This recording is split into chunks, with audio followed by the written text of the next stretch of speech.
Hi hello namaste welcome back to my channel తేజను vlogs. ఇక్కడైతే నేను మా పెద్దోడికి అయితే స్కూల్ టిఫిన్ అయితే చేస్తున్నాను. ఏంటి అంటే పరోటాస్ అన్నమాట. వాడు స్కూల్లో అయితే అందరు పరోటాస్ తెచ్చుకుంటున్నారు బ్రేక్ఫాస్ట్కి. నాకు పరోటాస్ చేయమ్మా అంటే నేను మార్నింగ్ లేచి పరోటా అయితే నిన్న చేశాను. ఈ విలాగ్ అనేది నిన్నటిదన్నమాట. మా పెద్దోడు స్కూల్కి వెళ్ళేటప్పుడు టిఫిన్ బాక్స్లోకి అయితే నేను బ్రేక్ఫాస్ట్ అయితే చేస్తున్నాను. నిన్ననే అని కాదు, వాడి స్కూల్కి వెళ్ళే డైలీ రొటీన్ కూడా నాది ఇలానే ఉంటుందన్నమాట. డైలీ విలాగ్, డైలీ లేవడం, బ్రేక్ఫాస్ట్ చేయడము అలా అన్నమాట. ఈ విలాగ్ చూస్తే మీకైతే అర్థమవుతుంది ఏం చేస్తాను అనేది. నేనైతే ఈ పరోటాస్ ఎలా చేయాలి, ఆలు పరోటాస్ అనేది అయితే నేను షార్ట్ వీడియోలో అప్లోడ్ చేశాను. కానీ ఆలు స్టఫ్ అనేది నేను ఎలా ప్రిపేర్ చేయాలో నేనైతే వీడియోలో చూపించలేదు. కానీ ఇప్పుడు చెప్తున్నాను వినండి. ఒక కడాయిలో ఆలూస్ ఉడకబెట్టుకోవాలి. తర్వాత ఉడికిన తర్వాత దాన్ని పొట్టు తీసి దాన్ని స్మాష్ అయితే చేసుకోవాలి. స్మాష్ అయిన ఆలు స్టఫ్ని పక్కకు ఉంచుకోవాలి. తర్వాత గ్రైండర్లో అయితే పచ్చిమిర్చి, అల్లం, వెల్లుల్లి అయితే ఒక 2-3 వెల్లుల్లి రెబ్బలు అన్నమాట. 3-4 అయినా సరిపోతుంది. అవైతే గ్రైండర్ పట్టుకొని పక్కకు ఉంచుకోవాలి. తర్వాత వేరే కడాయి స్టవ్ మీద పెట్టుకొని ఆయిల్ పోసి మనము గ్రైండ్ చేసుకున్న మొత్తము పచ్చిమిర్చి, తర్వాత వెల్లుల్లి, అల్లం ఉంది కదా, దాన్ని అయితే ఆయిల్లో కొద్దిగా అయితే జీలకర్ర వేసి మనం గ్రైండ్ చేసుకున్న దాన్ని అయితే అందులో కొద్దిగా పచ్చివాసన పోయే వరకు ఫ్రై చేసుకొని మనము స్మాష్ చేసుకున్న ఆలు స్టఫ్ని తర్వాత కొద్దిగా పసుపు వేసుకొని ఆలు స్టఫ్ని అయితే అందులో వేసుకోవాలి. వేసుకున్న తర్వాత మొత్తము కొద్దిగా సాల్ట్ వేసుకొని మొత్తం కలుపుకోవాలి. ఇంతే ప్రాసెస్ అండి. అది ఆలు స్టఫ్. తర్వాత పరోటాస్లో పెట్టేసి నేను ఇక్కడ చూపిస్తున్నాను కదా వీడియోలో, అలా మనము ఎలా అయితే బూరెలు చేస్తామో అలా స్టఫ్ని అయితే మనము పిండిలో పెట్టుకొని బూరెలు ఎలా చేస్తామో అలా చేస్తూ ఇలా చేసుకోవాలి. పరోటాస్ కోసం అయితే నేను టమాటా చట్నీ చేశాను. మా ఆయన తిని అయితే డ్యూటీకి అయితే వెళ్ళాడు. ఏంటి అక్క మీ కిచెన్ డిఫరెంట్గా లొకేషన్ చేంజ్ అయ్యారా అని అనిపించవచ్చు, డిఫరెంట్గా కనిపిస్తుంది అని నా వీడియోస్ చూసిన వాళ్ళకు అనిపించి ఉండవచ్చు. అవునండి, మేము లొకేషన్ చేంజ్ చేసాము. మా ఆయనకు ఢిల్లీ పోస్టింగ్ రావడం వల్ల మేము ఢిల్లీ వచ్చేసామండి.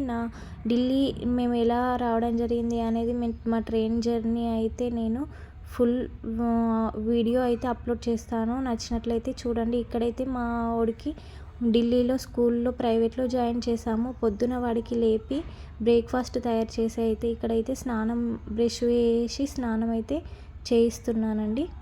నేనైతే డైలీ ఇలా టిఫిన్ చేసి మా ఆయనకు పెట్టి మా ఆయన తిని డ్యూటీకి వెళ్ళిన తర్వాతనే మా పెద్దోడిని లేపుతాను. స్కూల్ టైం అవుతుందని ఇలా నా డైలీ రొటీన్ అయితే ఉంటుందండి.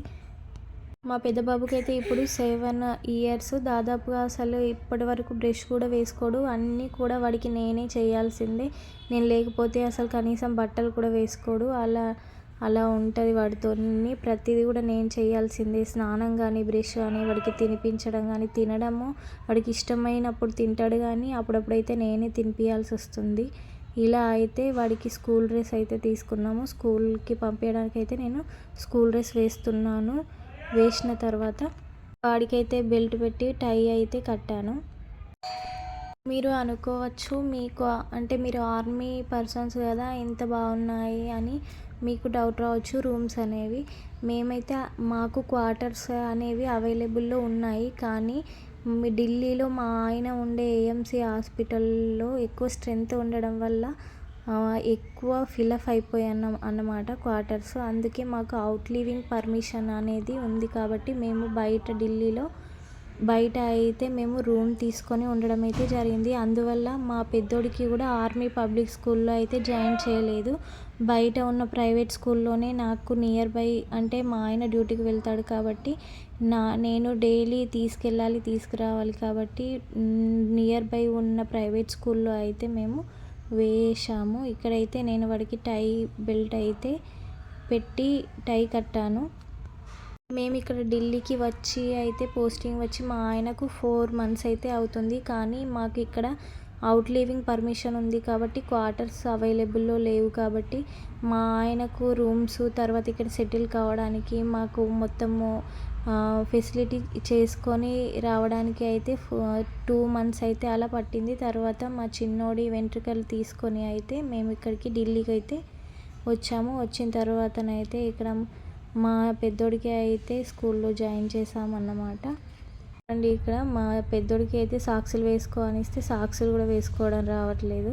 వాడికి సాక్సులే కాదు ఏం వేసుకోవడం రాదు. నేను లేకపోతే అంటే అసలు ఏ పని కూడా చేసుకోవడం రాదు. నా అంటే నా మీదనే డిపెండ్ అయ్యి ఉంటాడు వాడు. నేనే అలా గారాబం చేశాను. ఎందుకంటే వాడు పెద్దోడు తర్వాత నాకు 6 ఇయర్స్కి చిన్న బాబు పుట్టాడు కాబట్టి వాడికి గారాబం అనేది ఎక్కువైపోయి ఉండడం వల్లనైతే బాగా మొండిగా తయారయ్యాడు. ఏది కూడా నా మీదనే డిపెండ్ అయి ఉంటాడు. నువ్వే చెయ్యమ్మా, నువ్వే వెయ్యు అన్నట్టుగా.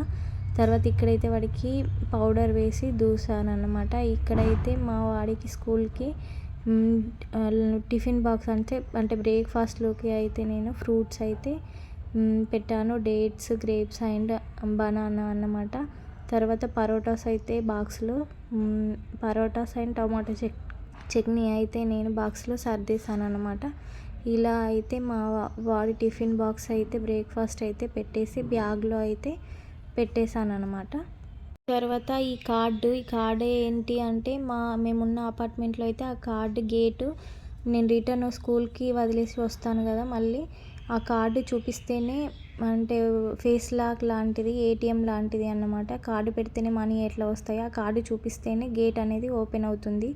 అలాంటి సిస్టమ్ టెక్నాలజీ అయితే ఈ అపార్ట్మెంట్ అతనైతే పెట్టాడు. తర్వాత నేనైతే మా పెద్దోడిని పట్టుకొని అయితే స్కూల్కి బయలుదేరాను. వెళ్ళేటప్పుడు ఇది ఎలక్ట్రిక్ వెహికల్ అన్నమాట. ఇది 10 రూపాయలు ఇస్తే ఢిల్లీలో ఎక్కడన్నా ఇస్తారు. ఇది స్కూల్కి వచ్చేసాము. మా పెద్దోడికి అయితే స్కూల్కి దింపేసి రిటర్న్ అయ్యాను. ఇలా ఉంటుంది మా వాడి స్కూల్ డైలీ మార్నింగ్ విలాగ్.